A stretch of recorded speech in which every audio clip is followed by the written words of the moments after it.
Cara untuk supaya kita tuh nggak terlalu banyak ujian dalam hidup sederhana. Ini juga diving. Gimana tuh? Caranya. Wah, keren nih. Jangan sok kuat. Jadi Anda boleh kuat, tapi tampilkan bahwa Anda tuh tidak sekuat itu di hadapan semesta atau di hadapan Tuhan. Jadi orang-orang, Mas, maaf ya, yang miskin terlalu kuat. Keren nih, sumpah. Tak ulangi ya. Gila ini. Anda sudah terlalu kuat, panas-panasan, terlalu kuat kehujanan. Nggak apa-apa pakai motor. Enggak. Semesta tidak punya alasan untuk mengulurkan tangannya untuk Anda dikasih mobil. Itu tuh divingnya tuh. Jadi, jangan sok kuat, menderitalah. Jangan sok kuat. Nah, orang kadang, Mas, nggak kerasa membangun rasa sok kuat ini dengan bersyukur.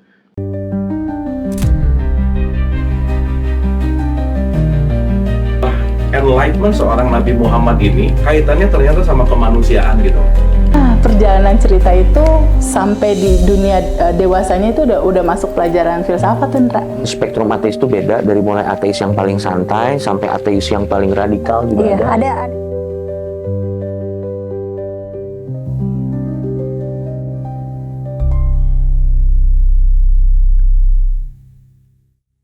Oke Mas, kita masuk ke ini ya, pikiran bawah sadar Ya. gitu, dan perasaan gitu. Apakah bawah sadar itu lebih bisa diprogram lewat emosi atau pengulangan, repetisi gitu?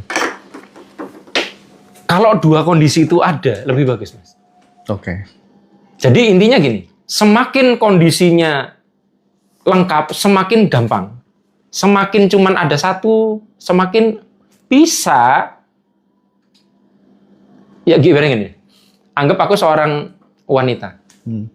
Datanglah Hendra. Kira-kira mungkin nggak aku sebagai wanita mencintai Hendra? Nah mungkin aku menetapkan standar yang nggak terlalu ketat. Hendra ada di sini aja aku udah jatuh cinta. Itu standar paling bawah kan. Tapi bayang kalau Hendra itu suaranya merdu, cakep, ganteng, kaya, pinter, semakin banyak, maka akan mudah membuat saya jatuh cinta. Gitu loh Mas. Nah sama, bawah sadar itu ibaratnya cewek tadi. Oke. Kalau kita kondisikannya, ya emosinya intens, ada repetisi, gelombang otaknya begini, semuanya dikondisikan, bahkan aromanya dikondisikan supaya baunya enak, maka sangat mudah kita membuat si bawah sadar tadi itu jadi jatuh cinta. Gitu loh. Jadi akan mensupport kita. Jadi akhirnya gini, wanita itu kan identik dengan perasaannya Mas, walaupun bukan berarti terus dia nggak punya logika. Jadi bawah sadar itu sebenarnya kayak perempuan Mas. Jadi kalau kita ingin menaklukkan bawah sadar kita itu sebenarnya kayak menaklukkan perempuan itu. Dan lebih tepatnya adalah anak-anak perempuan. Jadi kalau Mas Hendra punya anak perempuan. Nah, sedekat apa Mas Hendra dengan anak perempuan itu? Bagaimana nge-treat dia sehingga dia begitu bonding dengan bapaknya? Cara memperlakukan bawah sadar itu mirip seperti itu. Karena bawah sadar itu anak-anak dan perempuan. Jadi seorang Hendra yang sudah biasa berhubungan dengan anak-anak perempuan, sebetulnya sudah master untuk mengendalikan bawah sadarnya. Kenapa nggak laki-laki? Ya tadi, laki-laki kan cenderung logis ya. Oh iya. Jadi gini, kenapa bawah sadar itu cenderung saya sebut sebagai anak-anak? Karena bawah sadar, karena bawah sadar itu pemrogramannya itu mentok itu sampai SMP awal. Iya, tahu. Jadi dia masih statusnya anak-anak. Nah, kenapa perempuan? Karena bawah sadar berbicara dengan bahasa emosi. Jadi Mas, kalau lagi ngomong ke bawah sadarnya Mas Hendra, rasakan lagi ngomong ke anak wedok. Kan beda cara Mas Hendra ngomong ke anak wedok dengan ke anak lanang. Baru denger nih. Iya. Itulah sebabnya bawah sadar itu kadang semaunya sendiri, kadang ngambekan juga.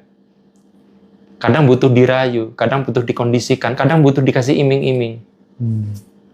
Dikasih iming-iming. Iya, nah hubungannya apa kita dengan bawah sadar dengan semesta tadi?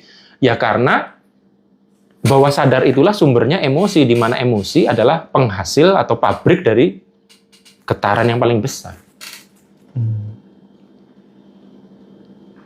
Mas, yang bikin gendang yang bikin beduk itu jadi ada suaranya apa? Satu dipukul. Terus yang kedua? Ada ruang kosong di antaranya. Oh, oke. Itu yang bikin resonansi tuh, Mas. Iya. Terus kaitannya? Nah, kaitannya adalah, jadi tugas kita kan sebenarnya semakin banyak menciptakan ruang kosong itu, ya kita tuk-tuk itu bergemanya itu akan lebih. Nah, itu tuh butuh pengkondisian bawah sadar. Makanya komplit sekali antara kita perlu belajar tentang hening, kita belajar tentang bawah sadar. Karena gini, kalau cuma belajar hening, kita hanya menciptakan ruang kosong. Nah, kalau kita ingin menciptakan vibrasi kan butuh bunyi, Mas. Bunyi berarti kan harus ada yang nuduk dan ada yang ditutuk. Jadi orang kalau hanya hening aja, kadang nggak narik apa-apa. Harus aja tuk-tuk, tuk-tuk. Harus ada. Sekarang gini, kalau kita waktu di perkampungan dulu, kalau untuk menarik kehadiran orang-orang, weh ada maling gitu, gimana? Kan pakai kentongan. Kentongan itu bunyi itu kan ada yang nuduk. Nah, tutukan ini kan bunyi kan ada ruang hampa di situ. Betul. Nah, orang yang hening, kan ada yang masa tuh udah belajar hening meditasi, kok tetap nggak suge-suge? Loh, Anda tuh cuma menciptakan ruang kosong, tapi nggak ada tutuk-tutuk itu. Loh, yang mukul beduknya siapa? Yang mukul kentongannya itu siapa?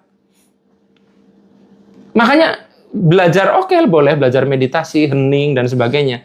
Tapi belajar yang bawah sadar, di mana kita menciptakan di situ program tertentu, keinginan tertentu, untuk nuduk ruang hamba itu. Oke. Gitu, Mas Hendra. Oke. Nah, kalau kita ngomong bawah sadar gitu, Mas, biasanya kan ada yang namanya trauma gitu ya, ada yang namanya luka-luka gitu. Itu sebenarnya memori bawah sadar atau vibrasi tubuh kita? Dua-duanya. Dua-duanya. Semakin sebuah trauma itu dia sampai bereaksinya di level tubuh, menandakan traumanya banget, Mas. Tapi kalau trauma itu belum sampai bereaksinya pada level tubuh, maka derajat simpanan memorinya tidak terlalu besar. Kayak misalkan Mas Hendra ditampar. Ketika mengingat ditampar itu, muncul bayangan orang yang menampar kejadiannya, tapi tidak muncul emosinya. Berarti belum sampai level perasaan tuh. Tapi kalau orang sudah sampai level perasaan, baru nyebut nama pelaku penamparan itu udah perasaannya nggak enak kan? Nah, ditambah lagi kalau pipi yang dulu pernah ditampar, tiba-tiba jadi nggak nyaman. Oke. Nah, ini kan vibrasi, Mas. Ya, di tubuh ada vibrasi. Di bawah sadar ada vibrasi. Nah, ini kalau nggak didamaikan, kan ditangkap oleh semesta tadi, Mas. Oke. Ditangkap oleh semesta sehingga diproyeksikan akhirnya bisa mengalami fenomena serupa di masa depan, walaupun bukan berbentuk tamparan fisik. Intinya kita akan dihadirkan oleh musuh-musuh lagi, musuh baru. Orang yang akan membuli kita di pekerjaan lah, di dalam percintaan lah. Jadi, belajar. Jadi gini, Mas, ketika kita belajar hukum kehidupan tadi, ini kan pemain sepak bola ya. Nah, gini. Nah,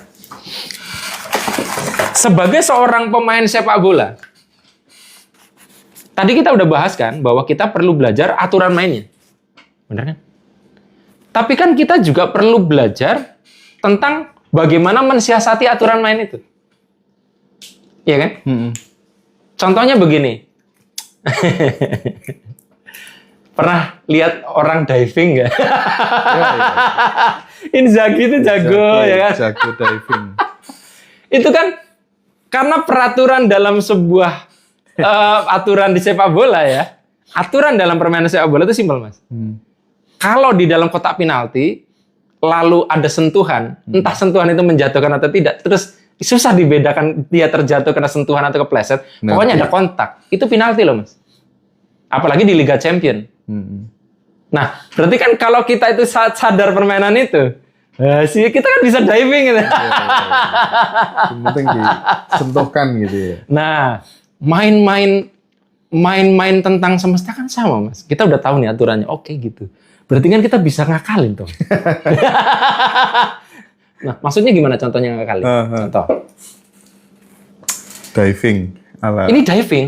Loa itu banyak orang yang menafsirkannya begini. Kan ask, believe, receive.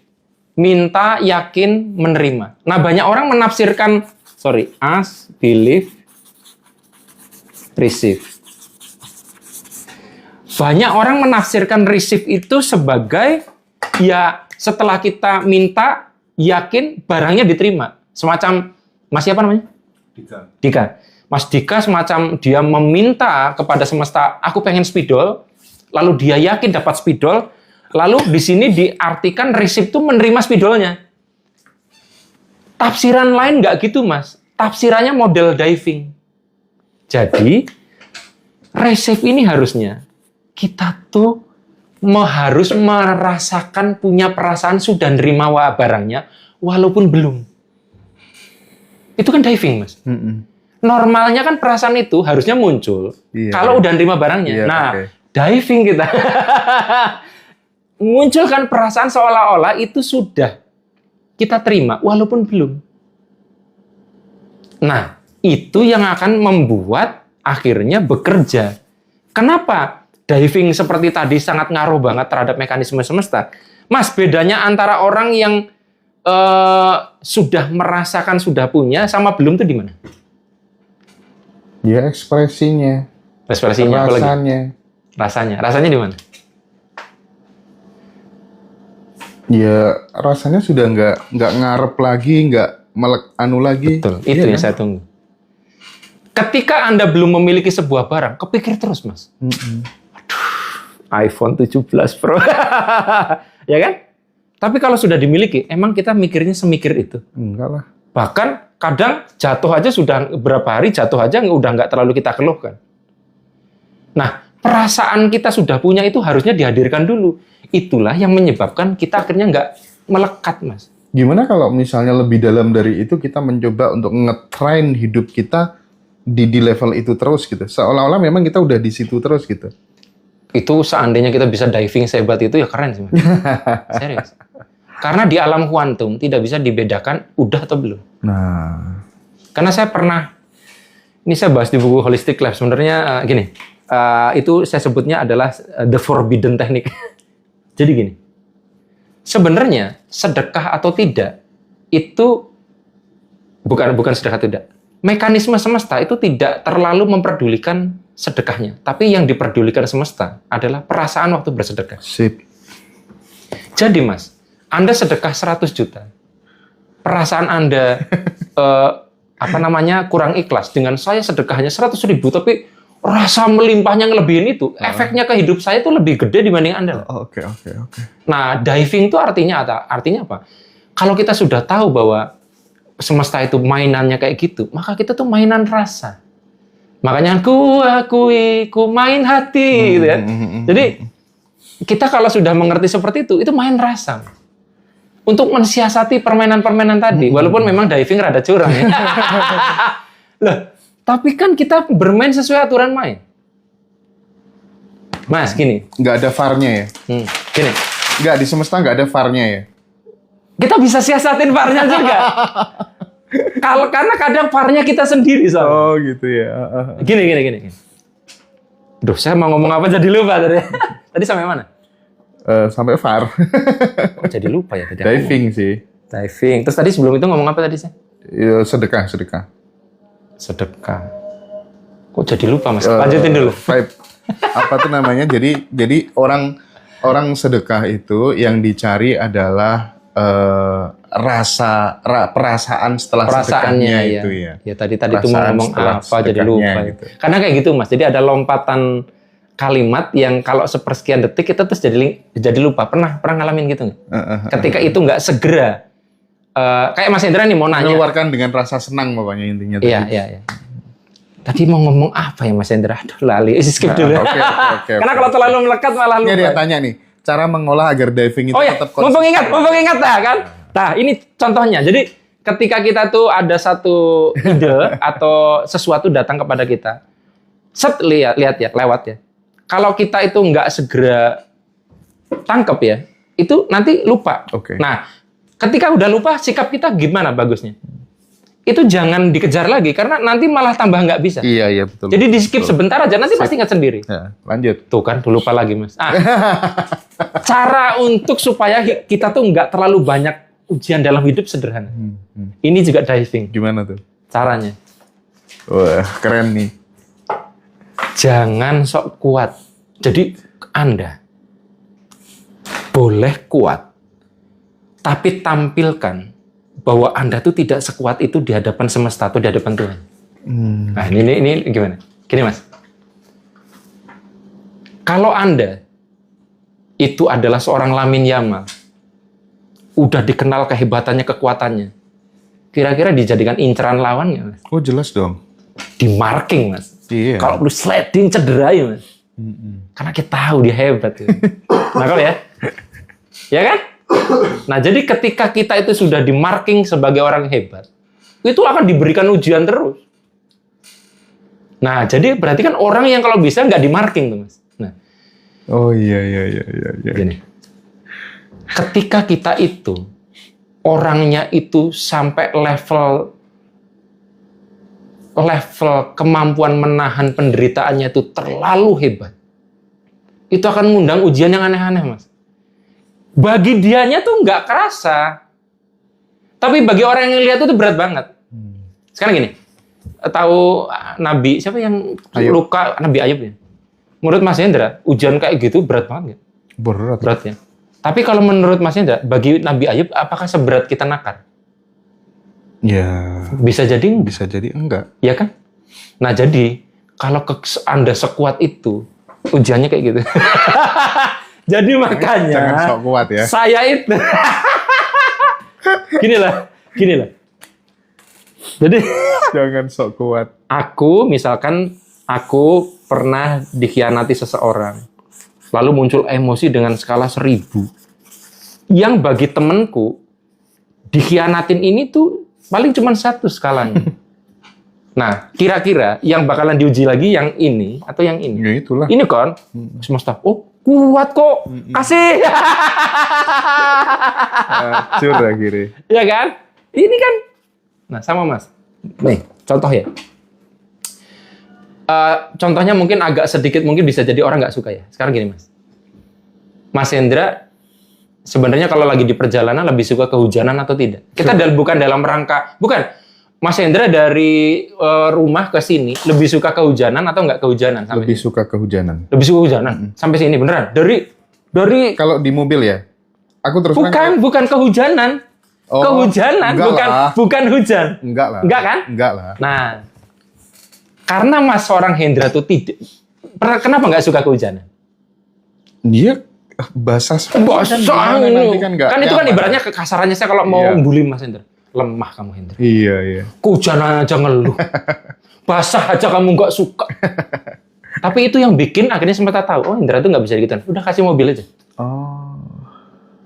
Kalau Mas Hendra terlalu kuat, buat apa semesta ngebantuin? Jadi orang-orang Mas, maaf ya, yang miskin terlalu kuat. Keren nih, sumpah. Tahu lagi ya. Gila ini. Anda sudah terlalu kuat, panas-panasan, terlalu kuat kehujanan. Nggak apa-apa pakai motor. Nggak. Semesta tidak punya alasan untuk mengulurkan tangannya untuk Anda dikasih mobil. Itu tuh divingnya tuh. Jadi, jangan sok kuat, menderitalah. Jangan sok kuat. Nah, orang kadang Mas nggak kerasa membangun rasa sok kuat ini dengan bersyukur. Ya, hujan bersyukur, nggak apa bersyukur. Percayalah nih, tak ubah POV-nya. Kalau Anda naik mobil, itu Anda lebih mudah bersyukur. Panas bersyukur, hujan pun bersyukur. Tapi kalau Anda enggak, itu nanti akan tergantung situasi. Jadi Mas, saya itu kenapa tidak mau jadi terlalu kuat supaya semesta tidak memberikan sesuatu yang berat buat saya berlebihan. Yang kedua, dibantuin. Berarti harus angkat tangan biar semesta turun tangan. Itulah sebabnya sekuat-kuatnya kita disuruh di hadapan Tuhan, anggap kamu bukan orang kuat. Oke. Itu tujuannya. Allah yang maha perkasa, Allah yang maha kuat. Itu biar semesta lihat, oh kamu nggak kuat ya. Ego tuh ngerasa semuanya bisa. Coba ditanya kalau nggak percaya orang-orang yang sudah lama miskin, yang kita lihat dia menderita tidur di bawah jembatan, ditanya, Pak, tidur di sini menderita nggak? Enggak. Ya itu kuat banget, sehingga semesta juga nggak ada alasan ngasih dia naikin harkat martabatnya, dan dia pun tidak muncul dorongan untuk keluar dari kolong jembatan. Iya. Makanya saya bilang, kenapa? Saya pernah ditanya, Mas, kenapa orang-orang itu pada miskin, Mas? Terlalu kuat. Terlalu kuat. Masa sih, Mas? Mereka kan orang-orang lemah, Mas. Dengerin dulu penjelasan saya. Loh, Anda itu setiap hari ngemis di perempatan, Anda kuat banget. Mas Hendra, coba kalau nggak percaya sama saya, sehari aja di perempatan ngemis gitu. Seberapa hebat kuatnya Hendra? Aku nggak jamin setengah hari aja udah panas, berdebu, belum malu. Kalau dulu kuat. Hendra lemah, Tuhan. Ya wes dibuat nggak jadi pengemis. Karena dia menguatkan diri, akhirnya begitu terus, Mas. Ini cara diving. Diving pada ini, semesta. jangan sok kuat, Mas. Di sledding jatuh, dapat penalti. Diving jatuh.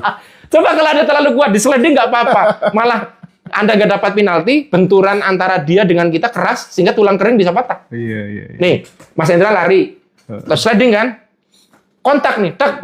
Kalau kita terus langsung jatuh, walaupun kotanya dikit, kan tetap dapat penalti. Kalau Anda kuat, Mas, saya harus tetap berdiri. Kan benturannya dengan kaki bek keras, Mas. Cedera. Udah, ya mungkin dapat penalti. Tapi kan nggak bisa main lagi Anda. Nah, setelah kita itu sudah mempelajari banyak hukum, belum selesai. Makanya dia bilang, Mas, saya itu sudah belajar ini. Kok nggak berubah? Bentar. Ketika sudah paham nih ilmu-ilmunya, tugasmu adalah menciptakan teknik diving.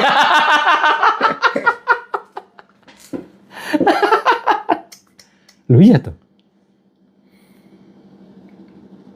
Ini ilmu baru nih. Aku pernah ngomong kayak gitu, banyak yang akhirnya sadar, iya aku terlalu kuat. Mas, sekali lagi gini, ingat, apapun pilihan hidup Anda tidak ada yang salah. Sekali lagi. Iya. Sekali lagi. Mas Hendra suka nggak pindah-pindah tempat tinggal? Bukan posisinya kayak gini. Ini kan Mas Hendra bukan pindah-pindah, tapi memang dalam perjalanan. Nggak suka. Pengen punya satu tempat di mana Anda pulang, itu yang disebut home, ya kan? Iya. Sehingga Anda kemana-mana ya suatu saat tetap rindu pulang ke rumah, betul. ya kan? Nah, kalau misalkan orang itu merasa dia nggak punya rumah itu bukan penderitaan, ya susah, Mas.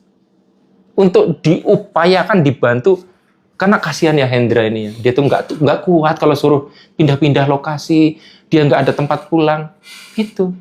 Nah, sama dengan, maaf Mas ya, pernah lihat nggak ada cowok ganteng, cewek cantik banget, tapi sulit banget narik pasangan hidup. Karena dia merasa sangat kuat sehingga tidak membutuhkan pasangan. Oh iya.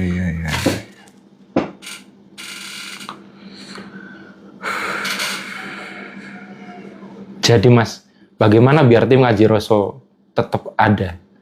Mas Indra juga nggak boleh terlalu kuat. Karena kalau Anda terlalu kuat, semesta ngerasa Anda nggak butuh tim. Iya, benar. Itu yang terjadi dengan saya. Iya, kamu I can do everything A to Z semuanya. Kamu ngedit pinter. Ngedit ini semua. Gitu. Walaupun ngedit gak bisa. Sampai sekarang mau ngedit gak bisa. Coba, nanti kalau Mas Hendra belajar semuanya, lama-lama susah. Jadi ketika Anda itu sebagai seorang wanita terlalu kuat, istri saya itu nggak kuat kalau sendiri, aku kesepian, dia makanya membutuhkan jodoh, narik. Tapi kalau dia sendiri juga nggak apa-apa. Ya semesta nggak ngerasa itu penting tuh, Mas. Oh iya. Jadi jangan sok kuat. Nah ini Mas, di training motivasi, Anda harus jadi kuat. Anda harus jadi manusia yang hebat, yang strong. Di sini malah saya bilang jangan sok kuat. Feminin di depan. Sedikit lemah sedikit. Sama dengan laki-laki yang merasa, oh gue laki-laki nggak butuh perempuan. Aku bisa semuanya. Semua coba Mas Hendra masak sendiri bisa semua. Akhirnya nggak ada ketergantungan itu. Jadi itu yang aku amatin, orang-orang yang terlalu strong. Akhirnya nggak butuh orang lain. Termasuk pasangan hidup.